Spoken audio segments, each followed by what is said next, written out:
নমস্কার, আমি মন্দিরা রুদ্র ব্লগে তোমাদের সবাইকে স্বাগত জানিয়ে আজকের একটা নতুন ভিডিও নিয়ে চলে এসেছি। আমি এখন ট্রেনে আছি, এটা হলো সপ্তমীর রাত, ঠিক আছে। আমরা বেরোবো, প্রায় প্ল্যান করেছিলাম 7টা সাড়ে 7টা, 10টার মধ্যে বাড়ি ঢুকবো প্ল্যান হলো। ও মা, সে আর কি বলবো, মিষ্টিকে খাওয়াতে দাওয়াতে, চেঞ্জ করতে, আমি চেঞ্জ করতে, হাজব্যান্ড চেঞ্জ করতে, সব কিছু করতে করতে ব্যাস হয়ে গেল লেট। বেরোলাম প্রায় রাত 10টা। বুঝতেই পারছো, ট্রেন পুরো ফাঁকা। চতুর্থীর রাতে ভাবলাম বোধহয় ও বাবা যাকগে একটু ফাঁকা ফাঁকার মধ্যে ঠাকুর দেখতে পাবো, কিছু করার নেই, প্রচণ্ড ভিড়। আর মিষ্টি খুব দুষ্টুমি করছে। এই হলো আমার মিষ্টির আর মিষ্টির বাবার আউটফিট। যাকে আমরা হাওড়া স্টেশনে নেমে গেছি। ট্রেন থেকে নেমে আমরা বাস ধরেছি। ও বলাই তো হয়নি তোমাদেরকে, আমরা যাচ্ছি ঠাকুর দেখতে আহিরিটোলা, শোভাবাজার, ওই সাইডগুলো একটু ঠাকুর দেখতে গেছিলাম চতুর্থীর দিন। প্রথমেই ঢুকে পড়েছি একটা মেলায়।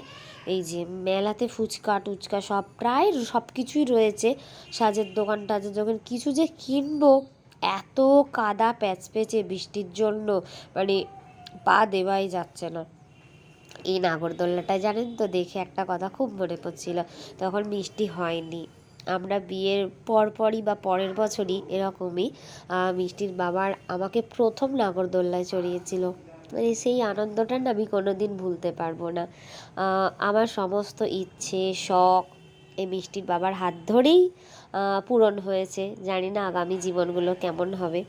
যাই হোক, তবে মেলা থেকে বেরিয়ে একটা ঠাকুর দেখে তারপরে এখন এসে গেছি বেনিয়াটোলা। এখানে ভীষণ সুন্দর আমাদের মহানায়ক উত্তম কুমারের মানে জীবনী বা ছবি, নাটক, সিনেমা সমস্ত কিছু নিয়ে একটা মানে প্রত্যেকটা সিনেমা দিয়ে দিয়ে একটা দারুণ সুন্দর থিম করেছিল, যেটা আমি যতটা ক্যামেরায় পেরেছি আপনাদের সাথে তুলে ধরতে পেরেছি। জানি না কতটা বুঝতে পারছেন, তবে ভীষণ ভালো। কিন্তু আর এখানকার একটা আশ্চর্যজনক বিষয় হচ্ছে, এখানকার প্রতিমা হচ্ছে পিতলের প্রতিমা।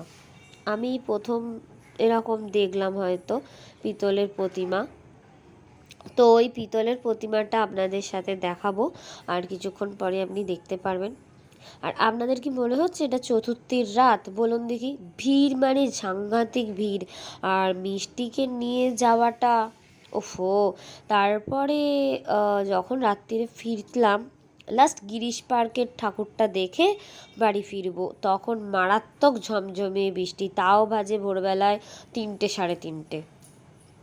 এবার তখন ওই বৃষ্টির মধ্যে মিষ্টিকে নিয়ে রাস্তার মধ্যে ফেসে গেছিলাম, এমন অবস্থা। তারপরে মহারানী কাকে একটা দেখেছে যে সেই রকম একটা বেলুন নিয়ে ঘুরে বেড়াচ্ছে, সেই রাস্তায় একদিন চিৎকার করছে, কোল থেকে নেমে পড়ছে, সাংঘাতিক। যাই হোক, একটা দোকান খুঁজে এইটা কিনে দেওয়া হলো বেলুনটা। উনি একটু চুপ করেছেন। আর খাওয়া দাওয়া তো ছেড়ে দিন, একদম ভুলেই গেছে, এরকম অবস্থা। তো আর একটা ঠাকুর দেখতে গেলাম। এখানেও কি সুন্দর দেখুন, অন্যরকম একদম ঠাকুর এটা একদম। হয়তো আপনারা অনেকে গেছেন এখানে, আমি ঠিক জায়গাটা এখন মনে করতে পারছি না। তবে এবছরে আমার ঠাকুর দেখাটা ভীষণ রকমই ভালো হয়েছে, ভালো লেগেছে বলতে গেলে। এটা হচ্ছে শালকিয়া, আমাদের হাওড়া জেলার শালকিয়ার ঠাকুর, নবরূপে। ওই যে কি একটা মা দুর্গা নবরূপে, মানে মায়ের যে 9টা রূপ নবরাত্রিতে, তো সেই রকম টাইপের ভীষণ সুন্দর। এটা আমাদের হাওড়া জেলার শালকিয়া এই ঠাকুরটা। তো যাই হোক, আশা করি ভিডিওটা ভালো লাগলে অবশ্যই একটা লাইক করে দেবেন।